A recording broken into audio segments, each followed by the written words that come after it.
네가 제대로 못 돌봐서 애가 죽었는데.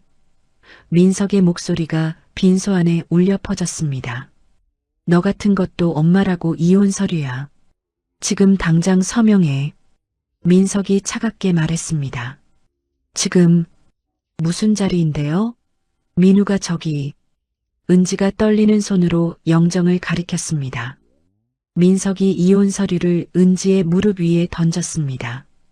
8살 아들의 장례식장에서 은지는 강제로 이혼 서류에 도장을 찍어야 했습니다. 하지만 민석은 몰랐습니다. 1년 후 자신이 은지의 빌딩 앞에서 무릎 꿇게 될 줄은. 제발 부탁이야. 가게 하나만 내줘. 제발. 오늘의 사연 시작합니다.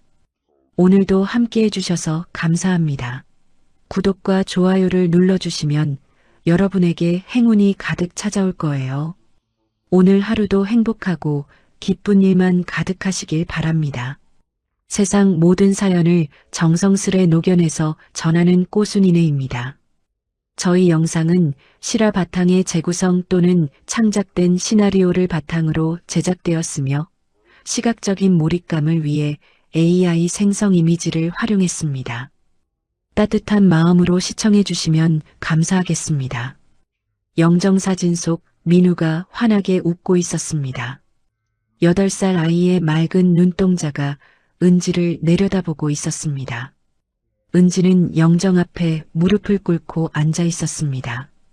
검은 상복을 입은 그녀의 어깨가 미세하게 떨렸습니다. 눈물은 이미 말라버렸습니다. 3일 밤낮을 울어서 더 이상 눈물이 나오지 않았습니다. 빈소 밖에서 조문객들의 발소리가 들렸습니다. 은지는 고개를 들지 못했습니다. 아들의 얼굴을 똑바로 볼 수가 없었습니다. 야, 이은지. 등 뒤에서 민석의 목소리가 들렸습니다. 은지는 대답하지 않았습니다. 야, 사람 말이 안 들려? 이것 좀 보라고. 민석이 은지의 어깨를 툭 쳤습니다. 은지가 천천히 고개를 돌렸습니다. 민석이 서류 봉투를 내밀고 있었습니다. 뭐예요? 이게? 은지가 힘없는 목소리로 물었습니다. 보면 몰라. 이혼 서류야. 좋은 말로 할 때 군말 말고 지금 당장 서명해. 민석이 침을 뱉듯 차갑게 말했습니다. 은지의 눈이 커졌습니다. 지금이 무슨 자리인데 이래요? 우리 민우가 저기 저렇게 있는데. 은지가 떨리는 손으로 영정을 가리켰습니다. 애가 저기 있으니까 지금 하자는 거야. 장례 끝나고 나면 너 분명히 딴소리 하면서 도망갈 거 아냐? 민석이 서류를 은지의 무릎 위에 획 던졌습니다. 몇 장의 종이가 검은 치마 위로 볼품없이 흩어졌습니다. 은지는 파르르 떨리는 손으로 서류를 집어들었습니다. 눈앞이 흐릿해서 글자가 제대로 보이지 않았습니다. 재산 분할 30%? 이게 다예요? 은지가 헛웃음을 지으며 중얼거렸습니다. 그것도 감지덕지인 줄 알아. 너처럼 무능한 여편네한테 30%면 과분하지. 네가 애를 금지옥엽으로 잘 키웠어. 뭘 했어? 네가 병수발 제대로 못 들어서 생떼 같은 내 자식 죽여놓고 무슨 염치로 돈 타령이야? 민석의 표독스러운 목소리가 빈소 안에 쩌렁쩌렁 울려 퍼졌습니다. 밖에서 조문객들의 웅성거림이 들렸습니다. 은지의 얼굴이 핏기 하나 없이 하얗게 질렸습니다. 당신 어떻게 그런 말을 해요? 내가 3년 동안 병원에서 먹고 자고 하면서 우리 민우 지켰는데, 당신은 술 먹고 밖으로 돌 때 내가 어떻게 지켰는데, 그렇게 지극정성인데 애가 왜 죽어? 결국 죽었잖아. 네가 재수가 없어서 애 기운까지 다 빨아먹은 거 아니냐고. 민석이 눈을 부라리며 소리를 질렀습니다. 빈소 밖의 소란이 더 커졌습니다. 조문객 몇 명이 혀를 차며 안을 들여다보았습니다. 여보, 제발. 조문객들 보잖아요. 제발 목소리 좀 낮춰요. 은지가 손이 발이 되도록 애원하듯 말했습니다. 낮추긴 뭘 낮춰. 여기 온 사람들 다 알아야 해. 네가 얼마나 독하고 형편없는 엄마였는지 내 자식을 사지로 몰아넣은 게 누군지 동네방네 다 소문낼 거야. 민석이 은지의 팔을 거칠게 잡아 끌었습니다. 은지가 힘없이 비틀거렸습니다. 그때 빈소문이 벌컥 열렸습니다. 시어머니 오영자가 들이닥쳤습니다. 그녀의 얼굴은 살기가 느껴질 정도로 험악하게 일그러져 있었습니다. 아이고, 이 화상아. 이 재수옴 붙은 인간이 아직도 여기 버티고 앉아 있었어? 오영자가 은지를 향해 삿대질하며 다가왔습니다. 어머님, 오셨어요. 어머님 소리하지도 마. 징글징글하다 정말. 네가 무슨 낯짝으로 내 귀한 손주 앞에 앉아 있어? 네가 죽였지? 네가 우리 민우 잡아먹은 거지. 오영자가 다짜고짜 은지의 가방을 낚아챘습니다. 가방을 거꾸로 들고 탈탈 터니 지갑과 휴대폰, 그리고 민우 병원비로 쓰려던 두툼한 현금 봉투가 바닥에 쏟아졌습니다. 이게 다 뭐야? 돈 없다고 징징대더니 구석구석 잘도 숨겨놨네? 이거 민우 병원비 남은 거지?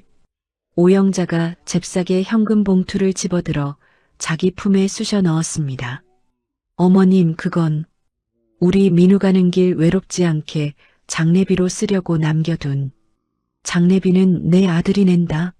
자식 잡아먹은 년 돈은 더러워서 한 푼도 안 써. 이 돈은 그동안 우리 아들 속 썩인 값으로 내가 가져갈란다. 오영자가 눈을 치켜뜨며 현금을 챙겼습니다.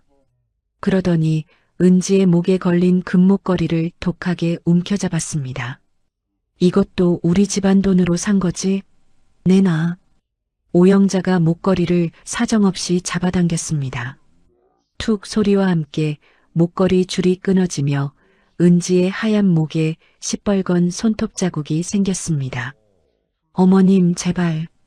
그건 우리 친정엄마가 저 시집 올 때 주신 거예요. 그것만은 제발. 시집 왔으면 이 집 귀신이지. 친정은 무슨 얼어 죽을 친정. 입 닥치고 당장 여기서 꺼져. 너 같은 년은 내 손주 제삿밥 먹을 자격도 없어. 오영자가 은지의 어깨를 힘껏 밀쳤습니다. 은지는 영정 앞에 매달리듯 바닥을 기며 버텼습니다. 민우 마지막 가는 길만 보게 해주세요. 엄마로서 마지막 도리는 하게 해주세요. 은지가 바닥을 치며 울먹였습니다. 도리? 자식 죽인 년이 무슨 도리를 찾아? 네가 애를 제대로 지켰으면 저 어린 것이 왜 저기 앉아 있겠냐고. 내 팔자가 새서 애가 못 버틴 거야. 이 나쁜 년아.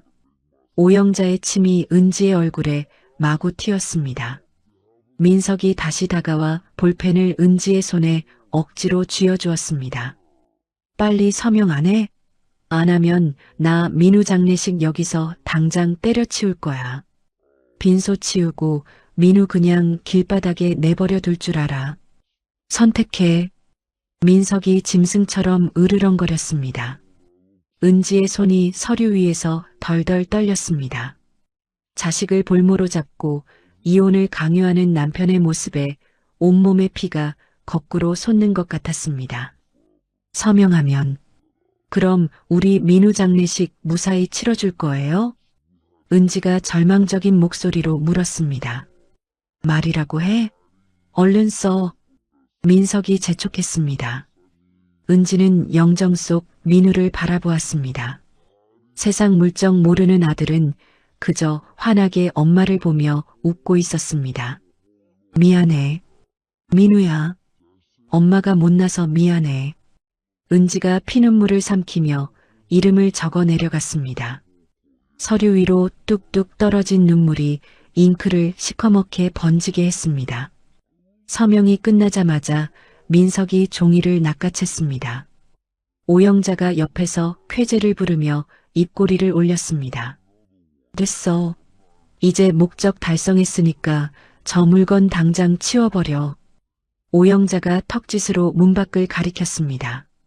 내일 발인 때 올게요. 민우 가는 것만 보고 바로 갈게요. 꿈도 크다. 네가 무슨 자격으로 발인해와? 내일 나타나기만 해봐. 그땐 아주 머리끄덩이를 다 뽑아버릴 테니까. 오영자가 고함을 지르자 복도에 서 있던 조문객들이 수군거리며 은지를 벌레 보듯 쳐다보았습니다. 은지는 비틀거리며 겨우 일어났습니다. 다리가 풀려 자꾸만 주저앉으려는 것을 벽을 짚고 버텼습니다. 밖으로 나가려는데 민석이 은지의 귀에 대고 살벌하게 속삭였습니다. 내일 나타나면 경찰 부를 줄 알아. 내 자식 가는 길에 너 같은 년재 뿌리는 꼴 절대 못 보니까. 은지는 아무 말도 할 수 없었습니다. 빈소를 나서는 그녀의 뒷모습 위로 조문객들의 비아냥거리는 소리가 소금처럼 뿌려졌습니다. 장례식장 복도는 차갑고 고요했습니다. 은지는 벽에 기대어 가쁜 숨을 몰아쉬었습니다. 형광등 불빛이 칼날처럼 눈을 찔러왔습니다. 그때 복도 저 끝에서 간드러지는 여자의 웃음소리가 들렸습니다. 은지가 천천히 고개를 들었습니다. 민석이 웬 낯선 여자와 다정하게 팔짱을 끼고 걸어오고 있었습니다. 여자는 상가집에 어울리지 않는 빨간 입술에 화려한 원피스를 입고 있었습니다. 자기야, 근데 그 보험금 나오면 우리 아파트 계약 바로 할 수 있는 거지? 여자가 민석의 가슴에 몸을 기대며 콧소리를 냈습니다. 걱정 마. 민우가 아빠 효도하라고 큰 선물 남겨주고 갔으니까. 우리 이제 고생 끝이고 행복 시작이야. 민석이 여자의 어깨를 감싸 안으며 낄낄거렸습니다. 두 사람이 은지를 벌레 보듯 지나쳤습니다. 민석은 은지와 눈이 마주쳤음에도 모르는 사람 보듯 눈길조차 주지 않았습니다. 은지의 입술이 파르르 떨리고 주먹에 힘이 들어갔습니다. 손톱이 살을 파고들어 피가 났지만 가슴이 찢어지는 고통에 비하면 아무것도 아니었습니다. 이틀 뒤 발인 날이었습니다. 은지는 새벽부터 장례식장 근처 담벼락 아래에서 쪼그리고 앉아 기다렸습니다. 검은 옷에 모자를 깊게 눌러 쓴 그녀를 아무도 알아보지 못했습니다. 이윽고 연구차가 빈소 앞에 멈춰섰습니다. 은지는 숨을 죽이고 그 모습을 지켜보았습니다. 민석이 아들의 유골함을 들고 나왔습니다. 오영자는 세상에 둘도 없는 할머니인 척 곡소리를 내며 뒤를 따랐습니다.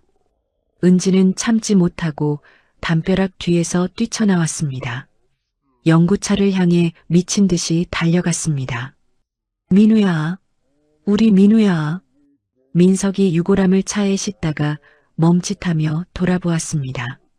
그의 얼굴이 귀신이라도 본 듯 험악해졌습니다.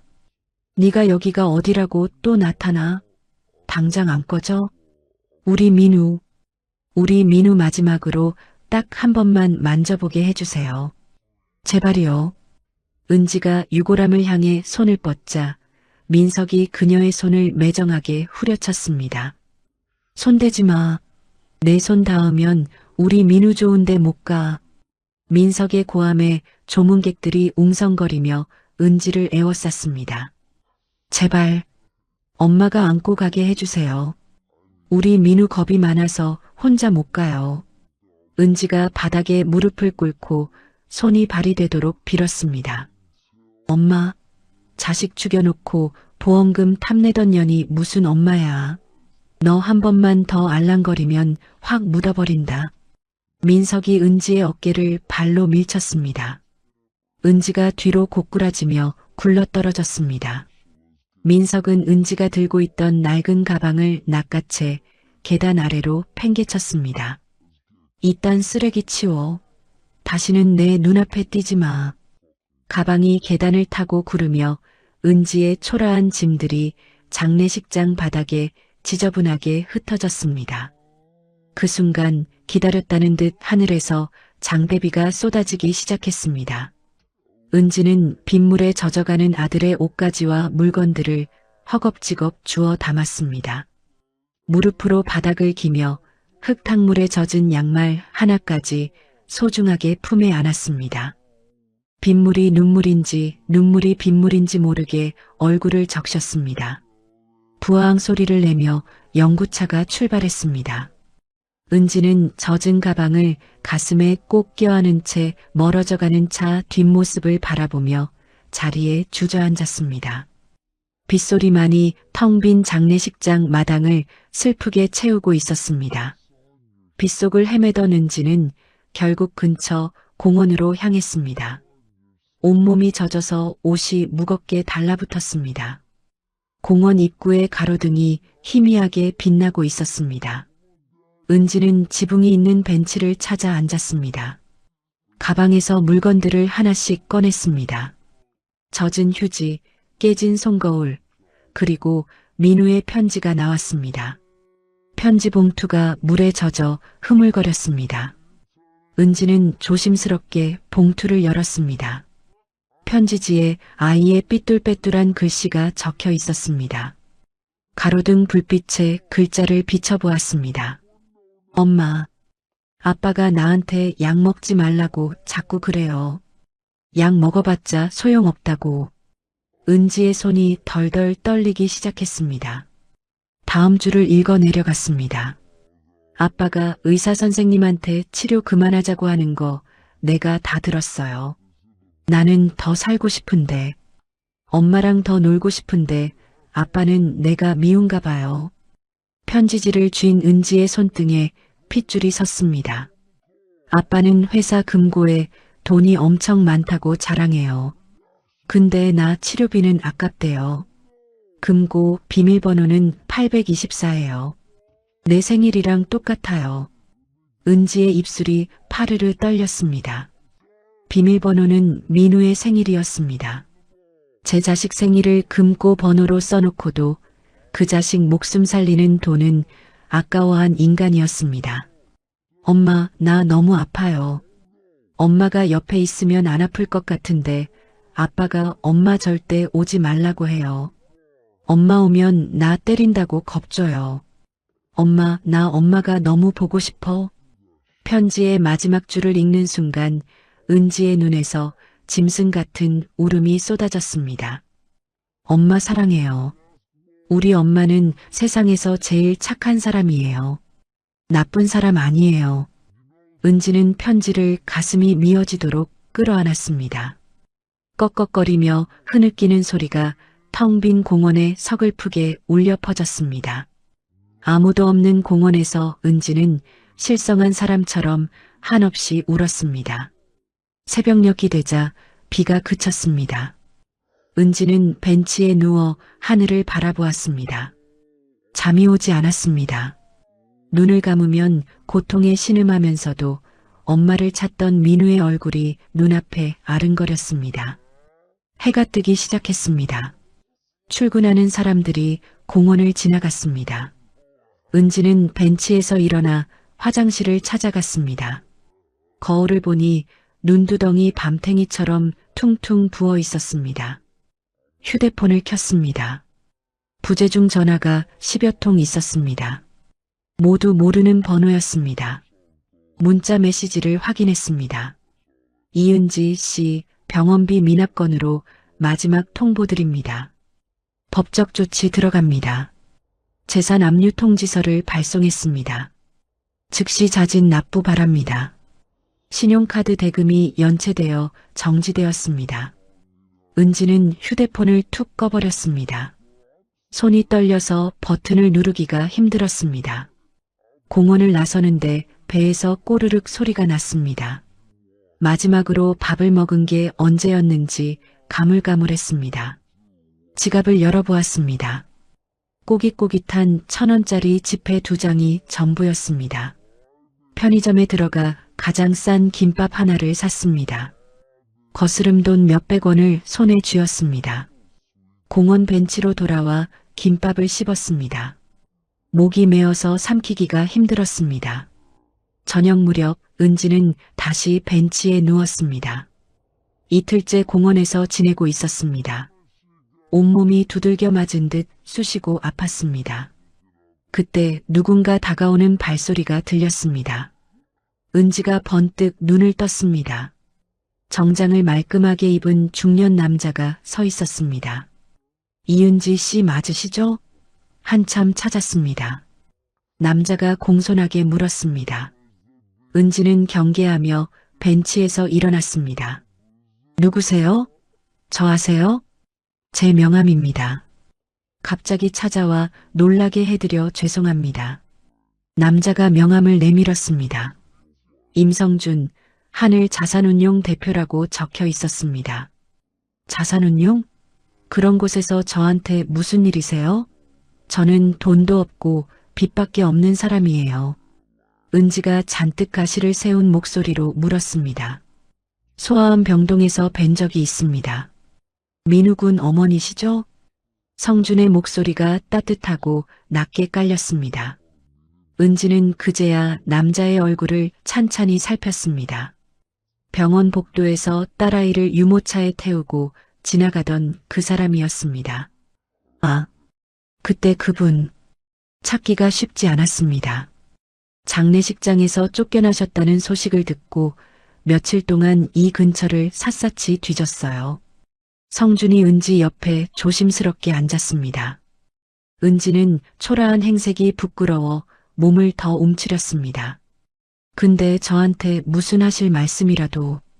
댁 어머님, 10년 전에 돌아가신 김순자 여사님을 잘 아시죠? 은지의 눈이 커졌습니다. 우리 엄마요? 어머니는 10년도 더 전에 돌아가셨는데 그건 왜 모르세요? 제가 어머님의 자산 관리를 남몰래 맡았었습니다. 은지는 믿기지 않는다는 듯 고개를 저었습니다. 무슨 말씀이세요? 우리 엄마는 평생 시장에서 나물 팔던 분이에요. 재산이라곤 한 푼도 없으셨다고요. 표면적으로는 그렇게 보이셨겠죠. 하지만 어머님께선 비밀 신탁 계좌를 따로 만들어 두셨습니다. 성준이 가방에서 두툼한 서류 봉투를 꺼냈습니다. 어머님께서 약속하셨습니다. 당신이 세상을 떠나고 정확히 10년 뒤에 딸에게 이 서류를 전하라고요. 10년 뒤에요? 왜요? 사위인 박민석 씨를 전혀 믿지 않으셨거든요. 돈 냄새 맡으면 딸을 괴롭힐 인간이라는 걸 진작에 꿰뚫어 보신 거죠. 그래서 일부러 시간을 두신 겁니다. 성준이 서류를 펼쳐 은지 앞에 놓았습니다. 은지는 멍하니 서류를 바라보았습니다. 이게 다 뭐예요? 얼마나 된다고요? 어머님이 남기신 작은 상가와 주식들을 제가 10년 동안 굴렸습니다. 현재 시가로 약 20억 원 정도 됩니다. 은지의 입이 떡 벌어졌습니다. 이 20억이요? 우리 엄마가요? 네. 어머님의 뜻이셨습니다. 딸년이 살다가 정말 힘들 때, 기댈 곳 하나 없을 때 꺼내 쓰라고 하신 비상금입니다. 은지는 서류를 받아들었습니다. 손이 너무 떨려서 글자가 춤을 추는 것 같았습니다. 저는 꿈에도 몰랐어요. 엄마가 나 몰래 이런 걸. 자식 사랑하는 엄마 마음이 다 그런 거 아니겠습니까? 그리고 이것도 보셔야 합니다. 성준이 또 다른 검은색 봉투를 꺼냈습니다. 이건 또 뭐예요? 박민석 씨가 저지른 범죄 증거입니다. 민우군 사망 보험금 서류 위조건이죠. 은지가 떨리는 손으로 봉투를 열었습니다. 안에는 서류 사본과 민석이 보험사 직원과 만나는 사진들이 들어 있었습니다. 박민석 씨가 은지 씨 몰래 민우군의 보험 수령인을 본인으로 바꿨습니다. 은지 씨 도장을 가짜로 파서 찍었더군요. 뭐라고요? 그 인간이 어떻게 그런 짓까지. 은지의 목소리가 분노로 파르르 떨렸습니다. 보험금만 3억 원입니다. 이미 박민석 씨 개인 계좌로 다 입금된 상태고요. 은지는 서류를 하나씩 넘겨보았습니다. 민석의 가짜 필체, 위조된 도장 자국이 선명했습니다. 어떻게 이걸 다 구하셨어요? 남인 저를 위해서 왜 이렇게까지. 병원 간호사 한 분이 제 딸아이 간병할 때 도움을 많이 주셨는데 그분이 박민석 씨의 수상한 행동을 제보해 주셨습니다. 그래서 제가 직접 조사했죠. 성준이 은지의 눈을 똑바로 바라보며 말했습니다. 은지 씨, 이제 당하고만 살지 마세요. 이제 싸울 수 있는 무기가 생겼습니다. 은지는 서류를 으스러지게 꽉 쥐었습니다. 눈빛이 독하게 달라졌습니다. 제가 어떻게 하면 될까요? 우선 이 차가운 벤치에서 일어나시죠. 안전하고 따뜻한 곳으로 모시겠습니다. 제가 다 준비해 놨습니다. 성준이 일어서자 은지도 홀린 듯 따라 일어났습니다. 근데 대표님, 왜 저를 도와주시는 거예요? 친척도 아니고 아무 사이도 아닌데. 은지가 멈춰서서 물었습니다. 제 딸아이도 5년 전에 소아암으로 먼저 떠났습니다. 성준의 목소리가 잠시 젖어들었습니다. 병원에서 민우군 돌보시는 모습을 멀리서 늘 봤습니다. 정말 지극정성이셨죠. 그런 분이 장례식장에서 그런 꼴을 당하셨다는 얘기를 듣고 도저히 가만히 있을 수가 없었습니다. 이건 민우가 저를 통해 엄마를 돕는 거라고 생각하세요. 은지의 눈에 눈물이 왈칵 고였습니다. 성준이 차 문을 열어주었습니다.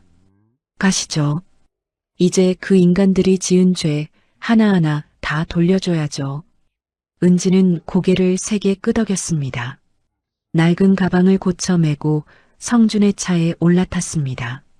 같은 시각 고급 레스토랑에서 민석이 비싼 샴페인 잔을 높이 들고 있었습니다.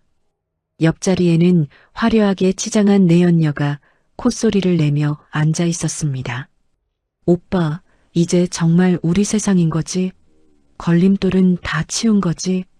내연녀가 민석의 팔에 매달리며 교태를 부렸습니다. 당연하지. 보험금 3억 들어왔지.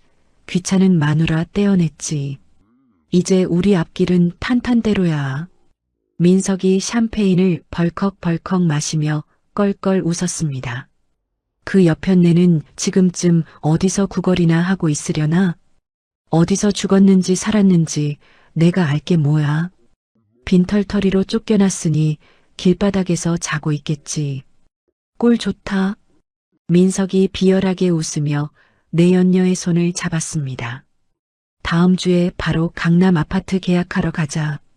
제일 좋은 층으로 골라봐. 어머, 오빠 진짜 최고다. 사랑해. 두 사람이 웃으며 잔을 부딪혔습니다. 창밖으로 도시의 불빛이 화려하게 반짝였지만 민석은 알지 못했습니다. 자신이 비웃던 은지가 지금 자신의 숨통을 끊을 칼날을 갈고 있다는 사실을. 성준이 마련한 오피스텔은 깨끗했습니다. 은지는 현관문을 열고 안으로 들어섰습니다. 작지만 아늑한 공간이었습니다. 창문 너머로 도시의 야경이 보였습니다.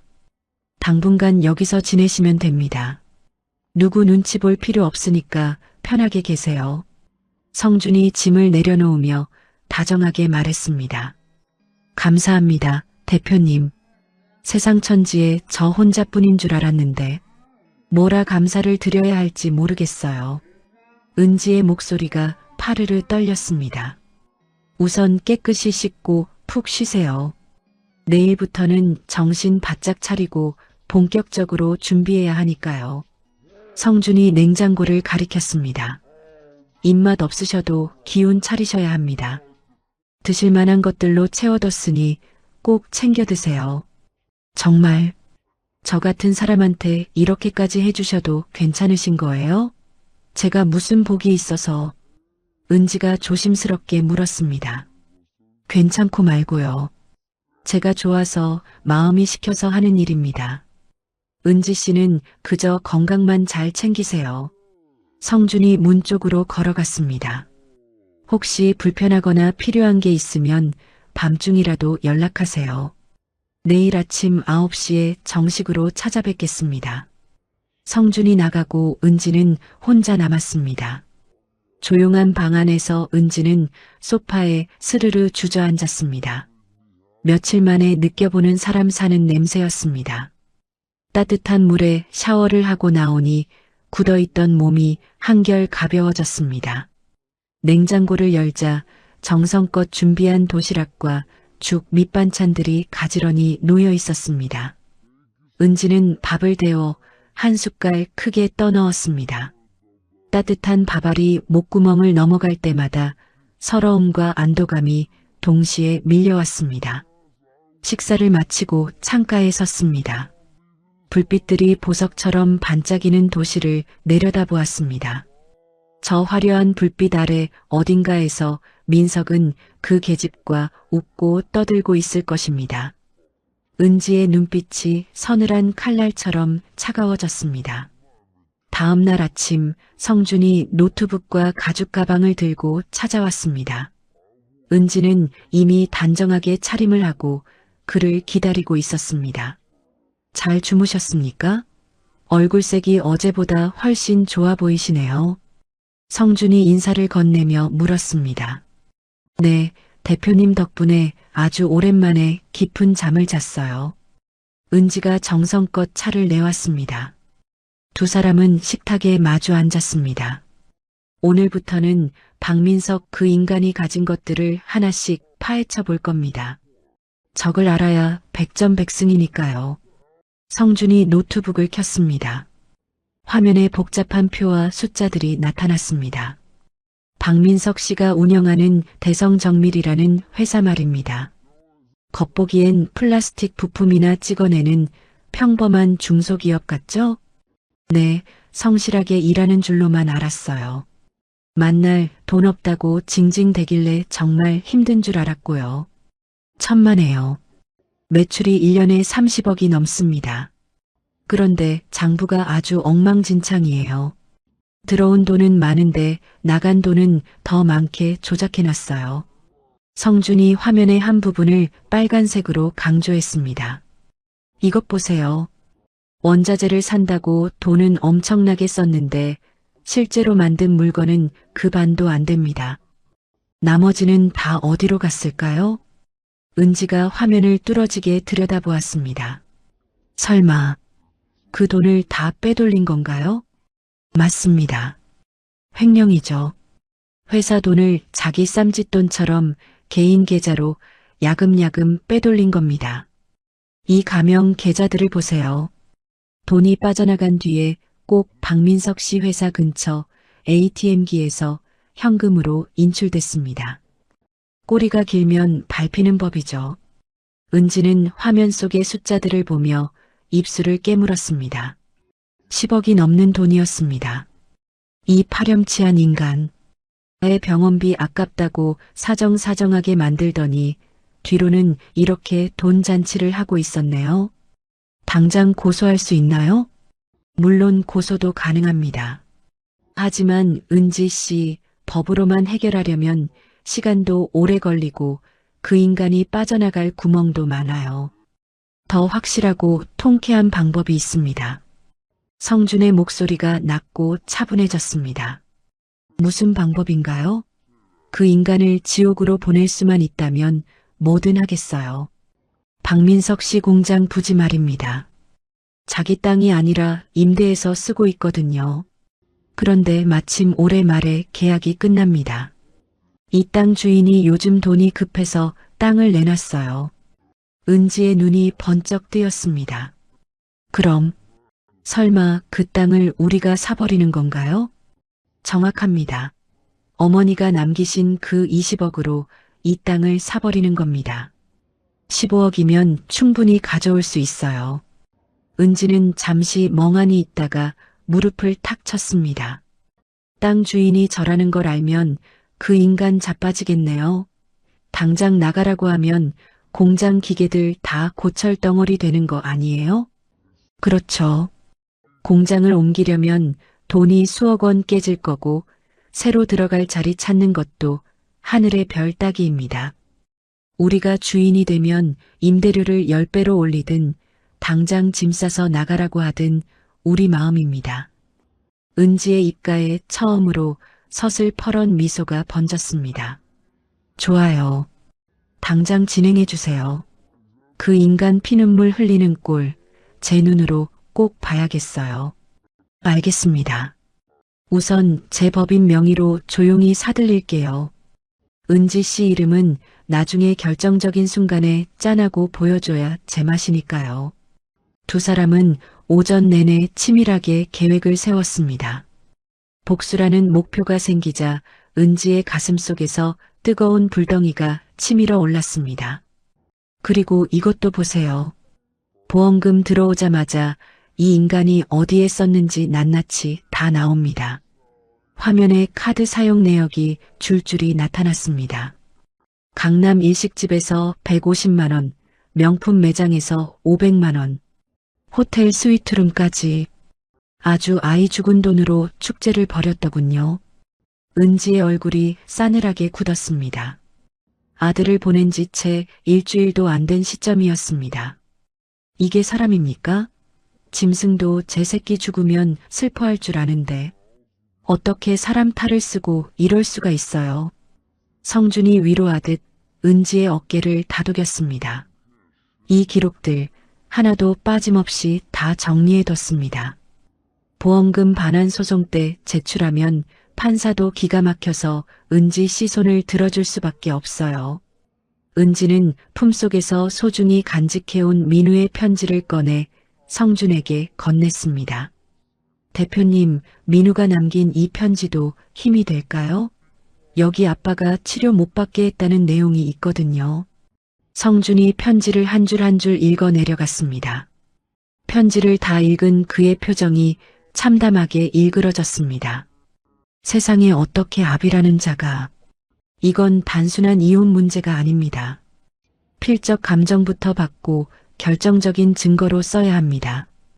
이건 천륜을 어긴 범죄예요. 은지는 편지를 다시 받아 가슴에 꼭 댔습니다. 민우야, 엄마가 꼭 내 억울함 풀어줄게. 저 인간들 죗값 다 치르게 해줄게. 오후가 되자 성준이 노트북을 닫으며 일어설 채비를 했습니다. 오늘은 이 정도면 충분합니다. 내일 오전에 저랑 같이 부지 매입 계약서 쓰러 가시죠. 우리 힘 합쳐서 저 악마 같은 인간들 꼭 심판합시다. 성준이 손을 내밀었습니다. 은지는 그 따뜻하고 단단한 손을 꽉 잡았습니다. 그날 밤 민석은 화려한 쇼핑몰 화면을 보며 입이 찢어지게 웃고 있었습니다. 옆에는 내연녀가 민석의 목에 팔을 감고 애교를 떨고 있었습니다. 어머, 오빠, 이 차 진짜 멋지다. 벤츠 신형이라는데 이거 타고 드라이브 가면 다들 쳐다보겠다. 그렇지? 우리 수준에 이 정도는 타줘야지. 계약금 넣어버려. 2천만 원인데? 민석이 거만하게 마우스를 클릭했습니다. 당연하지. 우리한테 보험금 3억이 공짜로 생겼는데 뭐가 걱정이야? 나 샤넬 가방도 하나 사주면 안 돼? 에이, 하나가 뭐야. 100개라도 사줄게. 내일 당장 백화점 가자. 돈은 쓰라고 있는 거야. 민석이 내연녀를 끌어안으며 낄낄거렸습니다. 두 사람은 세상에서 자기들이 제일 잘 나가는 줄 알고 축제를 벌이고 있었습니다. 하지만 그들은 꿈에도 몰랐습니다. 자신들이 긁어대는 카드 내역이 은지의 노트북에 실시간으로 차곡차곡 쌓여 자신들의 목을 죄의 밧줄이 되고 있다는 사실을요. 은지는 화면 속에서 늘어가는 빨간 숫자들을 보며 조용히 의조렸습니다. 그래, 실컷 써라. 그 돈이 다 내 무덤 파는 돈이니까. 은지는 민우의 사진에 입을 맞췄습니다. 달빛을 받은 은지의 얼굴에는 이제 슬픔 대신 얼음처럼 차가운 복수의 의지가 서려 있었습니다. 한 달이 흘렀습니다. 은지는 성준의 사무실에서 서류를 꼼꼼히 검토하고 있었습니다. 책상 위에는 법원 직인이 찍힌 접수증이 놓여 있었습니다. 보험금 반환 소송 정식으로 접수 완료됐습니다. 이제 주사위는 던져졌어요. 성준이 서류를 정리하며 나지막이 말했습니다. 민석 그 인간한테도 통지서가 갔을까요? 은지가 마른 침을 삼키며 물었습니다.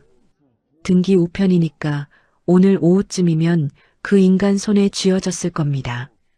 성준이 시계를 확인하는 순간 은지의 휴대폰이 요란하게 울려 퍼졌습니다. 화면에는 박민석이라는 세 글자가 선명하게 떴습니다. 은지는 떨리는 눈으로 성준을 바라보았습니다. 드디어 걸려왔네요. 은지 씨, 당당하게 받으세요. 제가 녹음 버튼 누르겠습니다. 성준이 녹음기를 켜자 은지가 숨을 크게 들이마시고 전화를 받았습니다. 여보세요. 야, 이은지, 너 미쳤어? 너 정말 죽고 싶어서 환장했냐? 전화기 너머로 민석의 악에 바친 고함이 터져나왔습니다. 무슨 말씀이세요? 다짜고짜 전화해서 소리부터 지르다니요. 은지는 연습한 대로 차분하게 대꾸했습니다. 너 지금 나랑 장난해? 법원에서 온 이 종이 쪼가리 이거 뭐야? 네가 감히 나한테 소송을 걸어? 보험금을 내놓으라고? 당연히 돌려받아야죠. 그건 우리 민우 목숨값이고 당신이 내 도장 몰래 파서 훔쳐간 돈이잖아요. 뭐? 훔쳐? 이 여자가 입이라고 막 놀리네. 증거 있어? 증거 있냐고. 민석이 짐승처럼 으르렁거렸습니다. 증거는 법정에서 판사님께 보여드릴게요. 당신이 어떻게 내 서명을 위조했는지, 그 돈으로 어떤 여자랑 무슨 짓을 하고 다녔는지 낱낱이요. 이게 진짜. 너 어디야? 너 지금 어디 숨어 있어? 당장 안 튀어와? 내가 어디 있는지는 알 필요 없고요. 법정에서 만나요. 끊을게요. 은지는 민석의 욕설이 더 터져나오기 전에 전화를 끊어버렸습니다. 손이 바들바들 떨렸지만 입가에는 묘한 미소가 번졌습니다. 잘하셨습니다, 은지 씨. 아주 훌륭했어요. 성준이 녹음을 멈추며 엄지를 치켜 세웠습니다. 전화로 협박한 것까지 다 녹음됐어요. 저 인간은 지 무덤을 지가 파고 있는 겁니다. 민석이 저렇게까지 날뛸 줄은 알았지만 막상 직접 목소리를 들으니 심장이 터질 것 같아요. 은지가 가슴을 쓸어내리며 의자에 주저앉았습니다. 처음이라 그래요. 자꾸 하다 보면 별거 아닙니다. 이제 그 인간은 은지 씨 발밑에서 기게 될 거예요. 성준이 따뜻한 차 한 잔을 건넸습니다. 은지는 차를 마시며 차갑게 식어가는 가슴을 진정시켰습니다. 같은 시각 민석의 사무실은 그야말로 난장판이었습니다. 민석이 책상 위에 있던 화병을 벽에 던져 박살을 냈습니다. 아이고, 이게 무슨 일이야. 이게 무슨 날벼락이냐고. 비서가 사색이 되어 구석에 서 있었습니다. 사장님, 그게 문제가 아닙니다. 지금 더 큰 일이 터졌어요. 더 큰 일? 소송보다 더 큰 일이 어디 있어. 민석이 눈을 희번덕거리며 비명을 질렀습니다. 공장 부지 주인이 바뀌었다고 연락이 왔습니다. 새 주인이 보내온 공문 보세요. 비서가 벌벌 떨며 서류를 내밀었습니다. 민석이 서류를 낚아채듯 빼서 읽었습니다. 하늘 자산운용? 여긴 또 어디야? 임대료를. 뭐? 2배를 올린다고? 이 미친놈들이 노망이 났나? 게다가 원래 5년이었던 계약 기간도 1년으로 줄이겠답니다. 조건 안 맞으면 이번 달 말에 당장 짐 싸서 나가래요. 뭐야? 우리 기계가 몇 대인데 한 달 만에 어디로 가? 당장 새 주인 연락처 알아내. 돈을 달라는 건지 나를 죽이겠다는 건지 만나서 단판 지을 테니까. 민석이 책상을 쾅쾅 내리치며 소리를 질렀습니다. 그때 사무실 문이 열리며 내연녀가 화려한 가방을 들고 들어왔습니다. 오빠, 나왔어. 근데 밖에서 웬 소리를 그렇게 해. 야, 너 지금 여기가 어디라고 기어들어와. 나가. 당장 나가라고. 어머, 오빠 왜 나한테 화풀이야? 내가 뭘 어쨌다고. 내연녀가 입술을 삐죽거리며 다가오자 민석이 그녀의 어깨를 거칠게 밀쳐냈습니다. 지금 회사 망하게 생겼는데 쇼핑백 들고 알랑방귀 낄 때야? 꼴도 보기 싫으니까 당장 꺼져. 내연녀는 얼굴이 시뻘개져서 문을 쾅 닫고 나가버렸습니다. 민석은 머리를 쥐어뜯으며 책상 서랍에서 소주병을 꺼내 병째로 들이켰습니다. 하지만 불행은 여기서 끝이 아니었습니다. 일주일 뒤 민석의 사무실로 국세청 직원들이 들이닥쳤습니다. 박민석 씨 되십니까? 세무조사 나왔습니다. 민석의 손에서 들고 있던 서류 뭉치가 바닥으로 쏟아졌습니다. 세무조사요? 갑자기 왜요? 내부 고발이 들어왔습니다. 횡령 및 탈세 정황이 뚜렷해서 장부 압수수색 들어갑니다. 직원들이 일사불란하게 컴퓨터와 서류들을 상자에 담기 시작했습니다. 민석은 다리에 힘이 풀려 주저앉았습니다.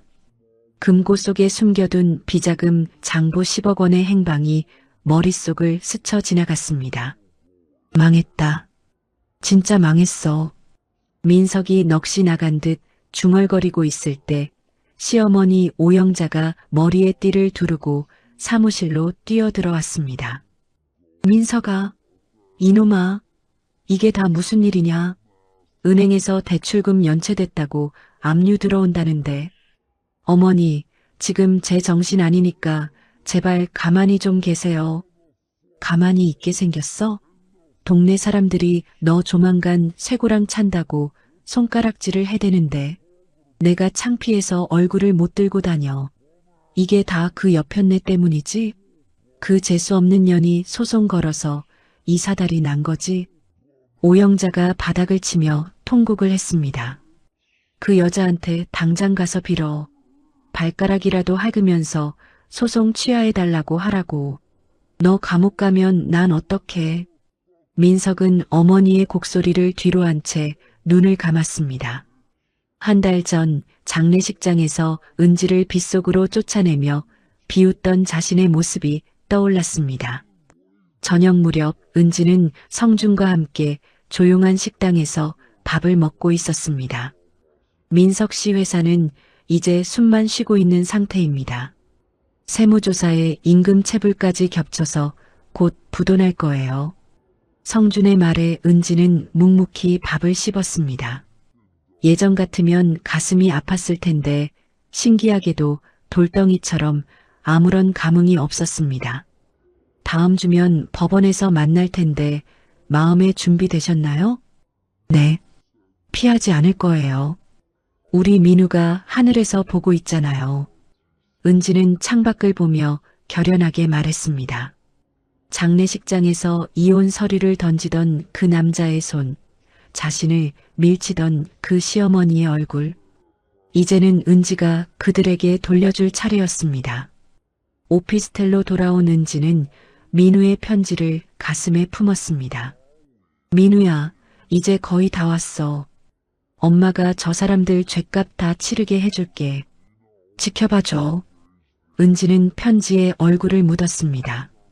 슬픔의 눈물이 아닌 독한 다짐의 눈물이 은지의 뺨을 타고 흘러내렸습니다. 법원 복도는 사람들로 북적였습니다. 은지는 성준과 함께 조정실 앞에 서 있었습니다. 손에 든 서류 가방이 바위덩어리처럼 묵직하게 느껴졌습니다.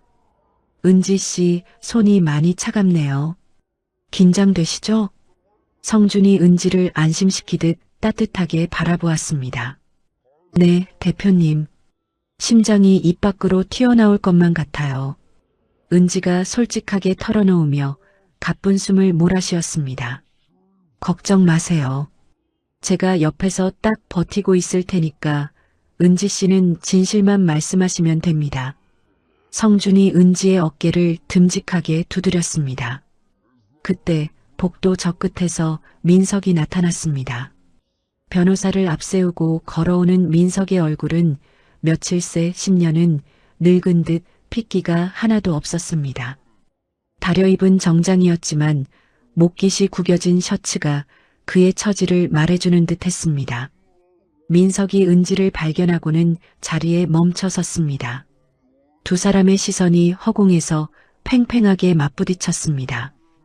은지는 이번만큼은 눈을 피하지 않았습니다. 독하게 마음을 먹고 민석을 쏘아보자 오히려 민석이 먼저 흠칫하며 고개를 돌렸습니다.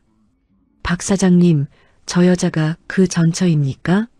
민석의 변호사가 은지를 훑어보며 물었습니다. 그래요. 저 독한 년. 민석이 이빨 사이로 낮게 중얼거렸습니다. 생각보다 기세가 등등한데 이거 만만치 않겠는데요? 아, 시끄러워요. 돈 받았으면 돈값이나 제대로 하라고요.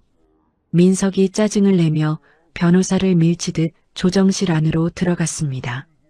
조정실 문이 열리고 조정위원이 사람들을 안으로 불렀습니다. 은지와 성주는 왼쪽에, 민석과 변호사는 오른쪽에 마주보고 앉았습니다. 공기마저 얼어붙은 듯 무거운 침묵이 흘렀습니다. 자, 오늘은 이은지 씨가 제기한 보험금 반환 청구건에 대한 조정을 진행하겠습니다. 먼저 원고 측 주장부터 들어보죠. 성준이 서류 뭉치를 들고 위험 있게 일어났습니다. 피고 박민석 씨는 원고의 인감도장을 가짜로 파서 보험금 수령인을 몰래 바꿨습니다. 여기 보험사에서 제출받은 서류 원본과 은지 씨의 진짜 도장을 비교해 보십시오. 성준이 조정위원회 책상 위에 서류를 탁 소리나게 내려놓았습니다. 이것 보세요. 육안으로 봐도 확연히 다릅니다. 필적 감정 결과도 여기 있습니다. 서류에 적힌 서명은 은지 씨의 글씨가 절대 아닙니다. 조정위원이 돋보기를 쓰고 서류를 꼼꼼히 살피더니 고개를 끄덕였습니다. 정말 그러네요.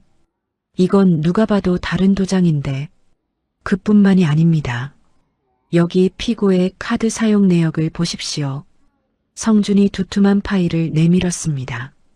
자식이 세상을 떠난 지 고작 일주일 만에 강남 일식집에서 100만 원을 쓰고 명품 가방을 샀습니다. 호텔 스위트룸 결제 내역까지. 이게 자식을 잃은 아비가 할 짓입니까? 조정위원의 표정이 순식간에 험악하게 굳었습니다. 아무리 세상이 험하다지만 이건 정말 너무하셨네. 민석이 얼굴이 벌겋게 달아올라 벌떡 일어났습니다. 아니, 그게 다 내 돈으로 쓴 거지. 누가 훔친 돈으로 썼대요? 내 자식 보험금 내가 좀 썼기로 써니 뭐가 문제냐고. 박민석 씨, 자리에 앉으세요. 여기가 어디라고 고함을 지릅니까? 조정위원이 엄하게 호통을 치자 민석은 입술을 바르르 떨며 마지못해 앉았습니다. 피고 측 할 말 있습니까? 조정위원이 민석의 변호사를 쳐다보았습니다. 변호사는 난감한 듯 헛기침을 하며 서류를 뒤적거렸습니다. 그게 서류 절차상에 약간의 착오가 있었던 것 같습니다. 의뢰인이 경황이 없어서 실수요? 도장을 파고 서명을 가짜로 한 게 실수라고요? 지금 농담하십니까? 성준이 날카롭게 쏘아붙였습니다. 그게 아니라 이혼 과정에서 워낙 복잡한 일이 많다 보니 이혼 도장 찍기도 전에 보험금부터 가로채지 않았습니까? 앞뒤가 하나도 안 맞는 소리 그만하세요. 성준의 일침에 민석의 변호사는 꿀먹은 벙어리가 되었습니다. 변호사는 한숨을 내쉬며 민석의 눈치를 보더니 조정위원에게 제안했습니다. 조정을 희망합니다. 보험금의 절반을 돌려드리는 선에서 마무리하고 싶습니다. 절반요? 은지가 처음으로 입을 뗐습니다. 차분하지만 가시돋친 목소리였습니다. 전액 다 내놓으세요. 단 한 푼도 당신 같은 인간 손에 묻어있게 둘 수 없어요. 민석이 참지 못하고 은지를 노려보며 쏘아붙였습니다. 야, 이은지, 너 진짜 작정했구나? 네가 뭘 안다고 잘난 척이야. 내가 뭘 아느냐고요? 내 자식 죽은 돈으로 당신이 그 계집이랑 하하호호 웃고 떠든 거 내가 다 안다고요. 은지가 민석의 눈을 똑바로 응시하며 말을 이었습니다. 우리 민우 장례비 아깝다고 나보고 돈 내놓으라던 당신이 그 계집 가방 사줄 돈은 있었어? 당신이 그러고도 사람이야? 은지의 목소리가 파르르 떨리며 눈물이 고였습니다. 자자, 조용히 하세요. 조정위원이 상황을 정리했습니다. 원고 측은 전액을 원하고 피고 측은 절반을 제안했습니다. 하지만 제가 보기에 피고 측 주장은 근거가 아주 부족합니다. 민석이 다시 의자를 박차고 일어났습니다. 이보세요. 저 여자가 지금 연기하는 거라고요. 우리 합의 이혼했다니까요. 합의 이혼요? 장례식장에서 내 아들 영정사진 앞에 이혼 서류 던지면서 서명 안 하면 장례식 안 치러준다고 협박한 게 합의예요? 은지가 차갑게 쏘아붙였습니다. 내가 언제 협박을... 여기 그날 장례식장에서 당신이 한 말, 내 어머니가 당신한테 당한 말 다 녹음되어 있습니다. 들려드릴까요? 성준이 휴대폰을 꺼내 들자 민석의 변호사가 황급히 민석의 팔을 잡아 앉혔습니다. 사장님, 제발 가만히 좀 계세요. 망치고 싶으세요? 조정위원이 혀를 끌차며 서류를 덮었습니다. 오늘은 더 이상 대화가 안 되겠군요. 조정 성립 안 된 것으로 보고 재판 기일 잡겠습니다. 조정 같은 거 안 합니다.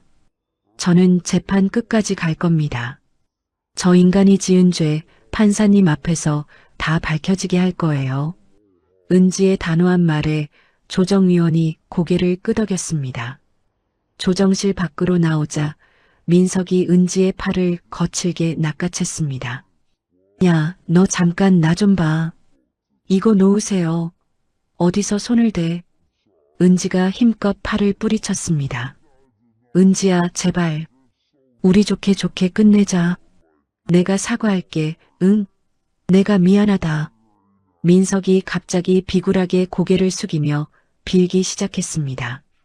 이제 와서 사과요? 당신 입에서 나오는 사과 소리가 우리 민우 귀에 들릴까봐 무섭네요. 제발 살려줘. 내가 잘못했어. 돈이 필요해서 그래. 내가 좀 더 얹어줄게. 소송만 취하해줘. 당신은 끝까지 돈밖에 모르네요. 난 돈 따위 필요 없어요. 은지가 민석을 지나쳐 걸어갔습니다. 민석이 뒤에서 악을 썼습니다. 그럼 도대체 뭘 원하는데? 너 나 죽는 꼴 보고 싶어서 그래. 은지가 멈춰서서 뒤를 돌아보았습니다. 서늘한 미소가 입가에 걸려 있었습니다. 아니요. 당신이 죽는 것보다 더 힘든 벌을 받는 걸 보고 싶어요. 당신이 그토록 사랑하는 그 돈 때문에 비참하게 무너지는 꼴, 내가 끝까지 지켜볼 거야. 민석은 얼어붙은 듯 그 자리에 굳어버렸습니다. 은지는 성준과 함께 법원을 나섰습니다. 밖으로 나오자 눈부신 햇살이 쏟아졌습니다. 은지는 눈을 감고 깊은 숨을 들이켰습니다. 은지 씨, 고생 많으셨습니다. 정말 장하셨어요. 성준이 흐뭇한 미소를 지었습니다. 대표님, 민석이 얼굴을 보니까 이제야 확신이 들어요. 제가 가는 이 길이 틀리지 않았다는 걸요. 그날 밤 민석은 소주병을 든 채 거실에 쓰러져 있었습니다. 내연녀가 화장을 고치며 텔레비전을 보고 있었습니다. 오빠, 법원 갔다 왔다며? 어떻게 됐어? 보험금 그거 우리가 다 가지는 거 맞지? 망했어. 다 돌려주게 생겼다고. 민석이 소리를 지르며 소파 쿠션을 집어 던졌습니다. 뭐? 돌려준다고? 그럼 내 아파트는 어떡하고? 오빠가 사준다고 했잖아. 지금 아파트가 문제야? 나 잘못하면 감옥 가게 생겼는데. 오빠 진짜 너무한다. 능력도 없으면서 큰 소리만 떵떵 치더니. 나 이제 오빠 못 믿어. 내연녀가 짐가방을 챙겨 방으로 들어가 문을 쾅 닫아버렸습니다. 민석은 깨진 소주병 조각들이 널린 바닥을 보며 멍하니 누워 있었습니다. 모든 것이 무너져 내리고 있었습니다. 자식의 죽음을 비웃던 그에게 비참한 몰락의 그림자가 짙게 드리워지고 있었습니다. 2달 후 드디어 법원 판결이 나왔습니다. 은지의 완벽한 승리였습니다. 재판장은 민석에게 보험금 3억 원 전액과 그동안 밀린 이자, 그리고 소송 비용까지 낱낱이 물어내라고 판결했습니다. 은지는 판결문을 품에 꼭 안고 법원 계단에 섰습니다. 시원한 가을바람이 뺨을 스쳤습니다. 은지 씨, 정말 축하드립니다. 이제야 정의가 바로 섰네요. 성준이 옆에서 진심 어린 박수를 보냈습니다. 대표님, 다 대표님 덕분이에요. 저 혼자였으면 길바닥에서 울고만 있었을 텐데. 은지가 판결문을 가슴에 묻으며 말했습니다. 이제 시작입니다. 고통은 이제부터 저들의 몫이에요. 다음 단계로 바로 넘어가야죠. 공장 부지 임대료 통지서 말씀하시는 거죠? 네. 내일 아침 제일 먼저 내용 증명을 보낼 겁니다. 아주 정신이 번쩍 들게 해줘야죠. 성준이 서늘한 미소를 지었습니다. 민석의 회사는 이미 여기저기서 터진 폭탄 때문에 휘청거리고 있었습니다. 세무조사에서 10억 원대 횡령이 꼬리를 잡혔고 추징금만 3억이 떨어졌습니다. 민석은 사무실 책상에 앉아 산더미처럼 쌓인 서류들을 넋나간 표정으로 바라보았습니다. 독촉장, 압류예고장, 경고문들이 마치 저승사자의 명부처럼 널려 있었습니다. 민석은 머리를 쥐어뜯으며 괴로워했습니다. 사장님, 저기... 비서가 조심스럽게 문을 두드렸습니다. 뭐야? 또 뭐야? 기분 더러운데 왜 자꾸 기어들어와? 민석이 발악하듯 짜증을 냈습니다. 공장 직원들이 지금 난리가 났습니다. 밀린 월급 당장 내놓으라고 사장실로 올라오겠답니다. 다음 달에 준다고 해. 내가 돈을 찍어내냐? 나 죽는 꼴 보고 싶어서 저래. 벌써 2달째입니다, 사장님. 애들 학원비도 못 내고 쌀쌀 돈도 없다고 다들 눈이 뒤집혔어요. 비서의 목소리가 벌벌 떨렸습니다. 민석이 책상을 주먹으로 쾅 내리쳤습니다. 없어. 돈 없다고. 나도 지금 한강 가게 생겼는데 누가 누굴 챙겨. 당장 나가라고 해. 민석이 악을 쓰자 비서가 겁에 질려 도망치듯 나갔습니다. 민석이 블라인드 사이로 밖을 내다보니 직원들이 팻말을 들고 시위를 하고 있었습니다. 박민석은 각성하라. 우리 애들 굶어 죽는다. 월급을 지급하라. 구호 소리가 유리창을 뚫고 들어와 민석의 귀를 때렸습니다. 민석은 귀를 막으며 소파에 주저앉았습니다. 그때 휴대폰이 울렸습니다. 민석의 변호사였습니다. 여보세요. 변호사님, 어떻게 됐어요? 뭐 좀 방법이 없어요? 민석 씨, 지금 그게 문제가 아닙니다. 이은지 씨 쪽에서 강제 집행 신청했습니다. 지금 당장 통장 압류 들어갑니다. 뭐요? 압류? 아니, 장례식 때 그렇게 순하던 여편니가 왜 이렇게 독하게 굴어? 빨리 돈 빼두라고 했잖아요. 이제 제 손 떠났습니다. 전화 끊습니다. 뚝소리와 함께 연결이 끊겼습니다. 민석은 미친 사람처럼 은행으로 달려갔습니다. 비자금 계좌에 남은 돈이라도 건져야 했습니다. 저기 돈 좀 다 찾으려고 하는데요. 급해서 그래요. 빨리요. 민석이 창구 직원에게 다급하게 말했습니다. 직원이 단말기를 두드리더니 곤란한 표정을 지었습니다. 죄송합니다, 고객님.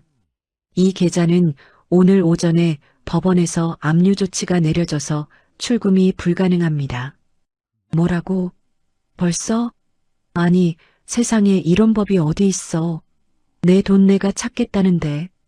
민석은 은행 로비에서 소리를 지르다 경비원들에게 끌려 나왔습니다. 차 안에 앉아 핸들을 미친 듯이 때리며 울분을 토했습니다. 이은지, 이 독한 년, 나를 아주 말려 죽이려고 작정을 했구나. 집에 도착하니 이번에는 내연녀가 거실 가득 짐을 싸놓고 기다리고 있었습니다. 야, 너 지금 뭐 하는 거야? 이 짐들은 다 뭐냐고. 보면 몰라.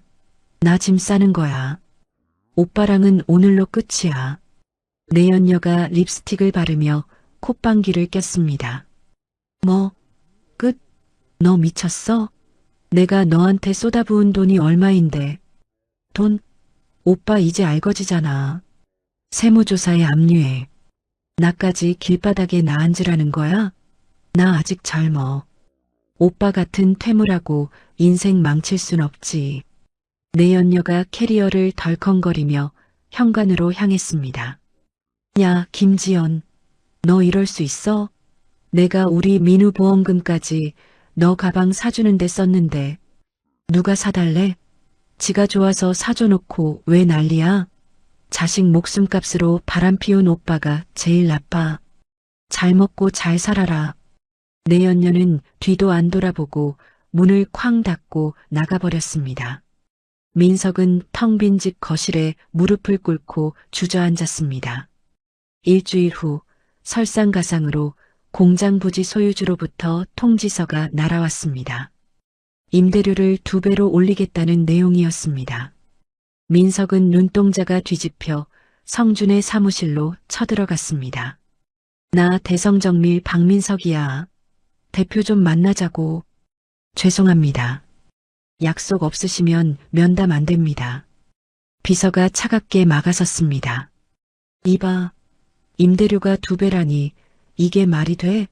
나 길거리로 나앉으라는 거야? 대표님께선 이미 서류로 말씀하셨습니다. 협상 의사 없으시니 법대로 하라고요.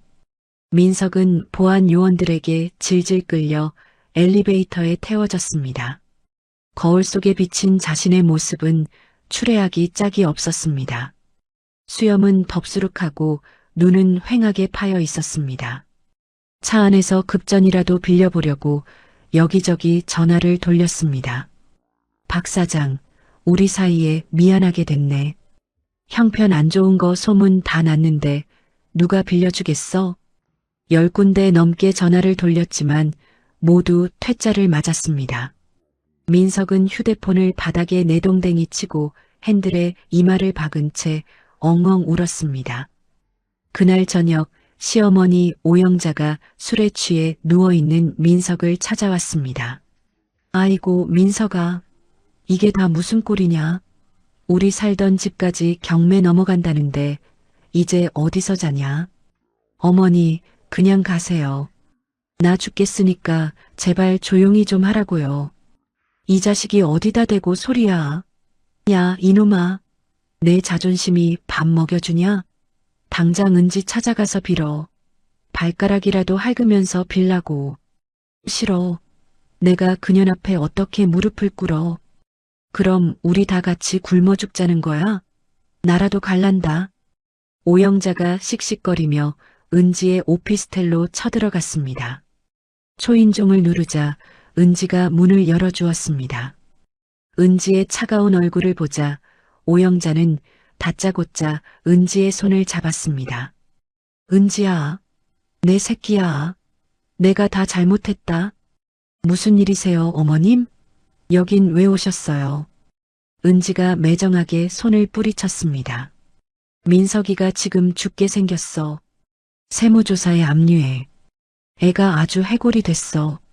제발 소송 좀 취하해주면 안 되겠니? 우리가 잘못했다, 응? 오영자가 복도 바닥에 털썩 주저앉아 무릎을 꿇으려 했습니다. 이제 와서 그런 말씀하시면 안 되죠. 장례식장에서 저한테 하신 짓들 벌써 잊으셨어요?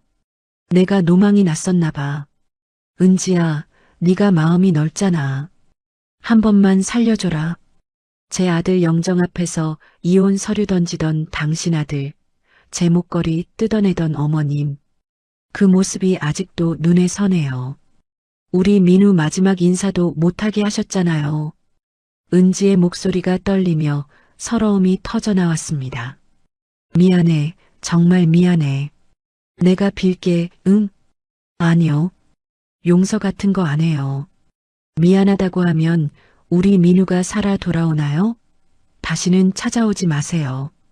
다음엔 경찰 부를 거예요. 은지는 문을 꽝 닫아버렸습니다. 오영자는 닫힌 문을 두드리며 소리를 질러댔습니다. 야, 이 독한 년아, 너도 똑같이 당할 줄 알아. 네가 사람이야? 은지는 문에 기대어 가슴을 쓸어내렸습니다. 손이 덜덜 떨렸지만 마음 한구석에서는 묘한 승리감이 느껴졌습니다. 은지는 민우의 사진을 보며 조용히 웃었습니다. 민우야, 엄마 잘했지? 저 사람들, 이제 시작이야. 1년이 흘렀습니다. 은지는 강남 한복판, 하늘을 찌를 듯 솟아있는 빌딩 앞에 서 있었습니다. 눈부신 햇살을 받아 반짝이는 5층짜리 건물이 당당하게 은지를 맞이하고 있었습니다.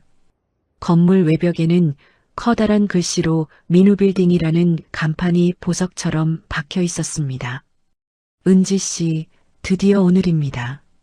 우리 민우빌딩 완벽하게 완공됐습니다. 성준이 은지 옆에 서서 감격스러운 듯 말했습니다. 대표님, 정말 꿈만 같아요.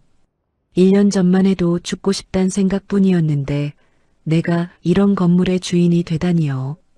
은지가 촉촉해진 눈으로 건물을 올려다보았습니다.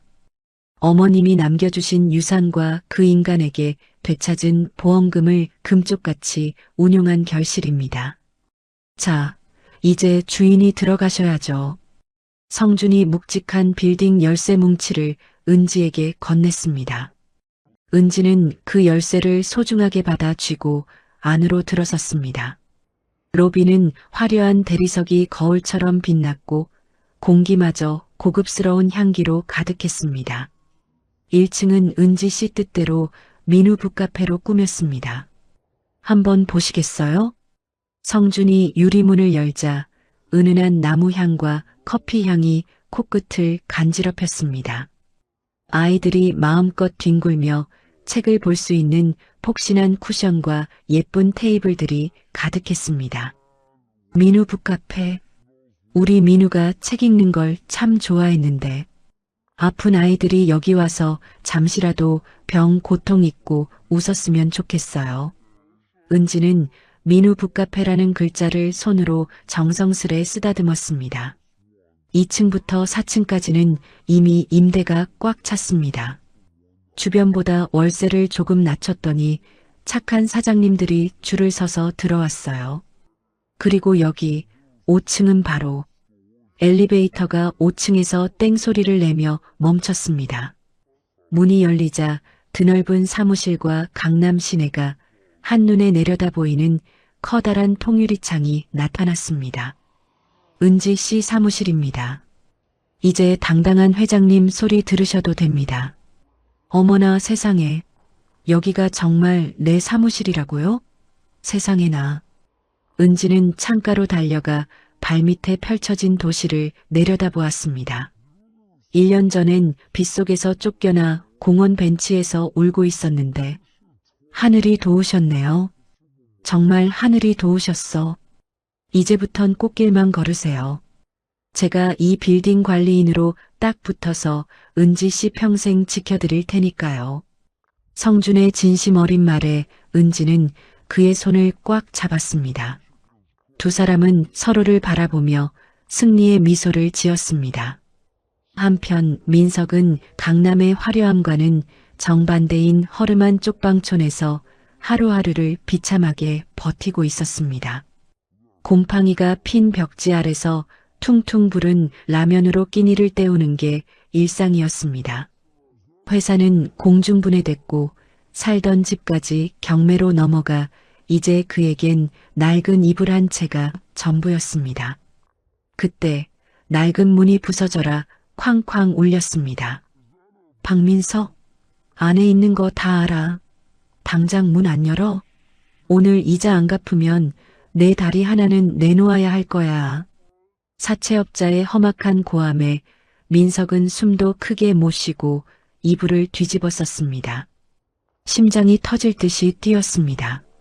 한참 뒤에야 발소리가 멀어지자 민석은 땀범벅이 된 얼굴로 이불을 걷어차고 일어났습니다. 200만 원. 이 돈을 어디서 구해? 정말 죽겠네, 죽겠어. 민석은 머리를 쥐어뜯다가 침대 밑에 굴러다니던 낡은 신문을 펼쳤습니다. 구인 광고란에 적힌 일용직 모집이라는 글자가 눈에 들어왔습니다. 다음 날 새벽 민석은 평생 잡아본 적 없는 삽자루를 잡기 위해 인력사무소 앞에 줄을 섰습니다.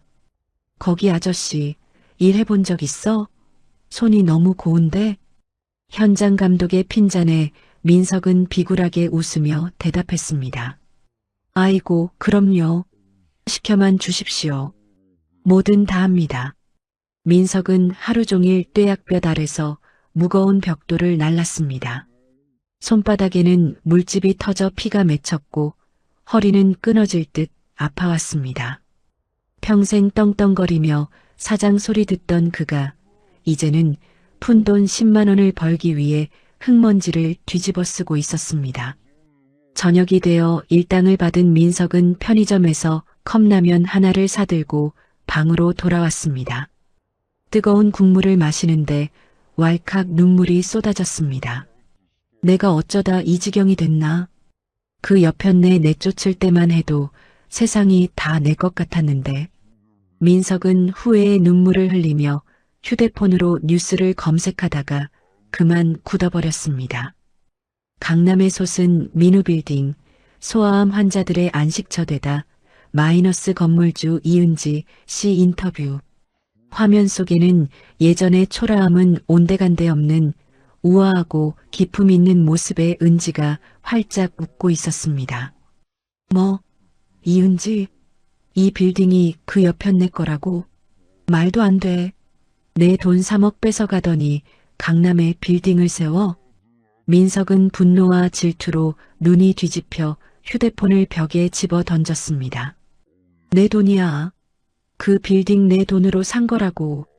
이 독한 년 나를 이 꼴로 만들어 놓고 지 혼자 잘 먹고 잘 살아?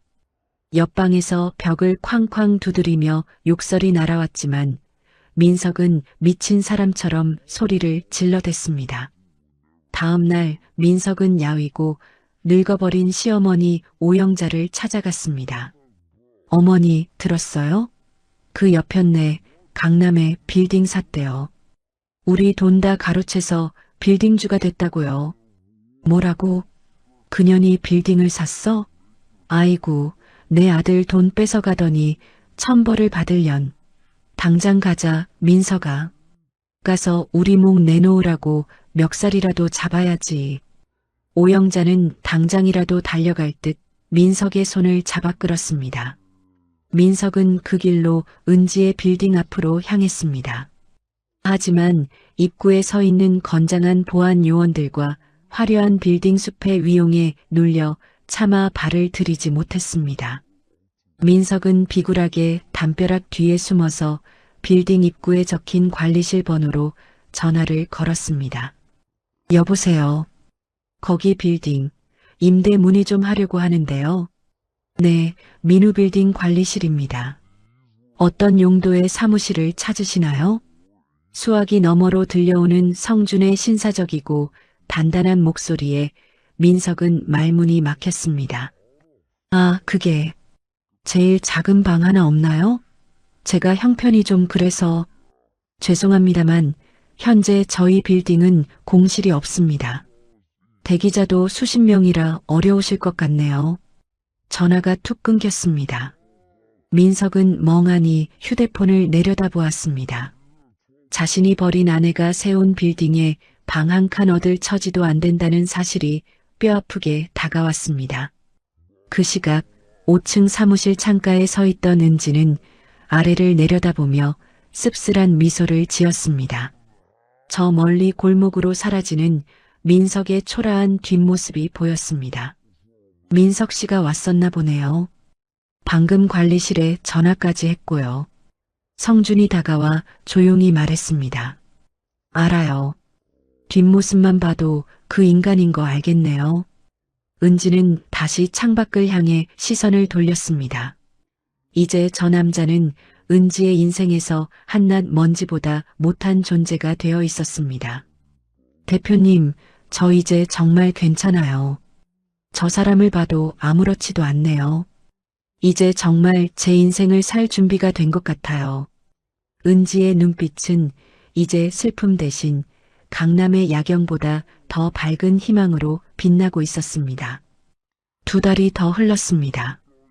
은지의 빌딩은 강남에서 복덩이 빌딩이라 불리며 입소문이 자자해졌습니다. 임대료가 합리적인 데다 건물주 은지의 성품이 워낙 온화해 한번 들어온 입주민들은 나갈 생각을 하지 않았습니다. 은지는 매달 첫째 주 토요일마다 1층 민우 북카페에서 아이들에게 직접 동화책을 읽어주곤 했습니다. 옛날에 아주 용감하고 착한 토끼가 살았단다. 사나운 늑대가 괴롭혀도 꿋꿋하게 견뎌냈지. 은지가 그림책을 펼쳐 보이자 아이들이 초롱초롱한 눈망울로 은지를 바라보았습니다. 책 읽기가 끝나고 아이들이 돌아가자 은지는 아이들이 어질러 놓은 책들을 정성스레 정리했습니다.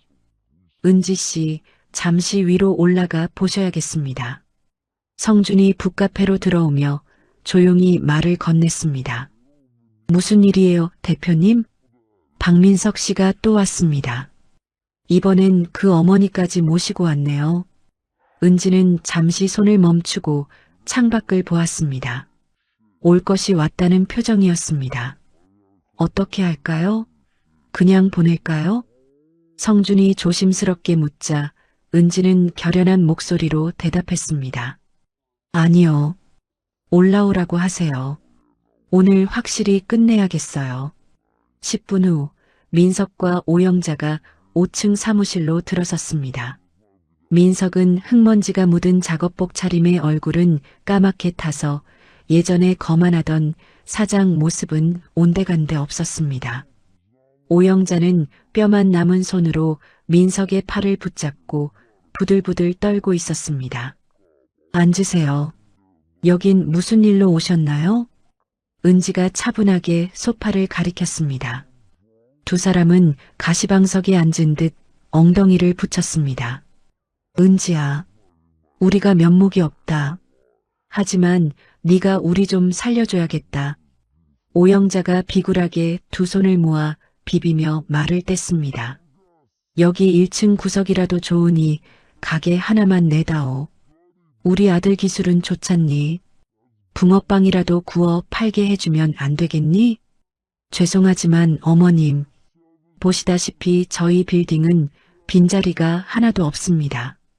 은지가 서류를 넘기며 단호하게 대답했습니다. 그럼 자리 나면 우리한테 제일 먼저 주면 되잖니? 예정을 봐서라도. 대기자만 수십 명입니다. 순서대로 해야죠. 제가 법대로 하는 걸 참 좋아하거든요. 은지의 흔들림 없는 태도에 민석이 갑자기 바닥으로 내려와 무릎을 꿇었습니다. 은지야, 내가 죽을 죄를 지었다. 내가 미쳤었어. 민우한테도 너한테도 짐승보다 못한 짓을 했어. 민석이 바닥에 이마를 쾅쾅 찌우며 통곡했습니다. 이제 와서 그게 다 무슨 소용인가요? 당신 입에서 나오는 그 사과, 우리 민우가 들을까봐 겁나요? 제발 은지야. 나 사채업자들한테 쫓겨서 정말 죽게 생겼어. 한 번만, 딱 한 번만 살려줘. 당신이 장례식장에서 이혼 서류 던지며 나 밀칠 때, 내가 빗속에서 우리 민우 유골함 안고 빌 때, 그때 당신은 내 사정 단 한 번이라도 봐줬나요?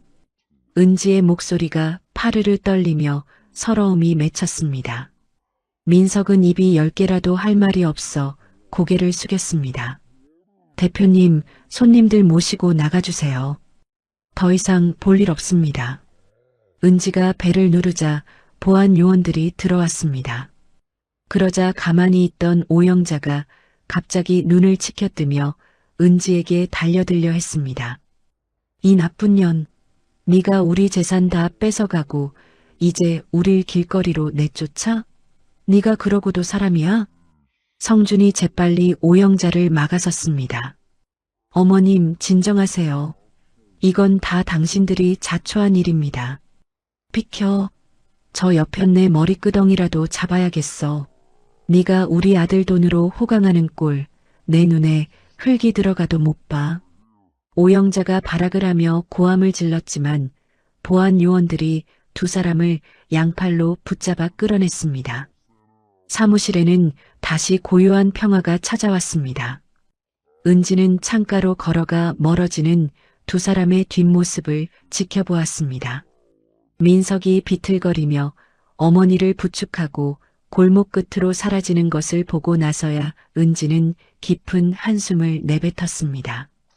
이제 정말 끝났네요. 내 마음속의 지옥도 저 사람들과의 악연도 고생 많으셨습니다. 은지 씨. 이제 정말 은지 씨만을 위한 인생을 사세요. 성준이 은지의 어깨를 따뜻하게 감싸주었습니다. 그날 저녁 은지는 민우의 납골당을 찾았습니다. 화사한 꽃바구니를 유골함 앞에 내려놓았습니다. 민우야, 엄마가 왔어. 엄마가 다 끝냈다.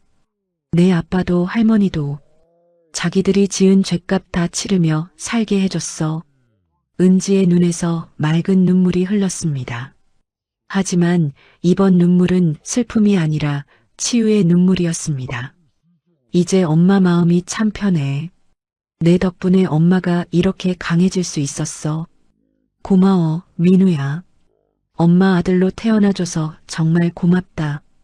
은지는 유골함 유리에 이마를 맞대고 한참을 흐느꼈습니다.